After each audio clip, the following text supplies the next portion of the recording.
સુરેન્દ્રનગરમાં જીનિંગ મિલના કામદારો હડતાળ પર વિરોધ પર ઉતર્યા છે।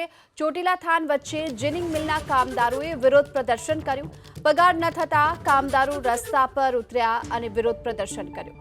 માલિક સંચાલકનો સંપર્ક ન થતા કામદારો ગભરાયા અને કંપનીનું ઉઠમણું થયાની જિલ્લામાં હાલ તો ચર્ચા પણ ચાલી રહી છે। ખેડૂતોના મોટી રકમના ચૂકવણા બાકી હોવાની પણ ચર્ચા છે। પોલીસ અને મામલતદારની ટીમ સ્થળ પર પહોંચી હતી અને તેમને સમજાવવાનો પ્રયાસ કરવામાં આવ્યો। તો પગાર ન થતા કામદારો રસ્તા પર ઉતર્યા। સુરેન્દ્રનગરના ચોટીલા થાન વચ્ચે આવેલી જીનિંગ મિલના કામદારોએ વિરોધ પ્રદર્શન કર્યું। પગાર ન થવાને કારણે કામદારોએ વિરોધ કર્યો અને આ તરફ પોલીસ અને મામલતદારની ટીમ આ વિરોધ પ્રદર્શનને લઈને ઘટના સ્થળ પર પહોંચી। તો પગાર ન થતા કામદારો રસ્તા પર ઉતર્યા। સુરેન્દ્રનગરના ચોટીલા થાન વચ્ચે આવેલી જીનિંગ મિલના કામદારોએ વિરોધ પ્રદર્શન કર્યું। પગાર ન થવાને કારણે કામદારોએ વિરોધ કર્યો અને આ તરફ પોલીસ અને મામલતદારની ટીમ આ વિરોધ પ્રદર્શનને લઈને ઘટના સ્થળ પર પહોંચી।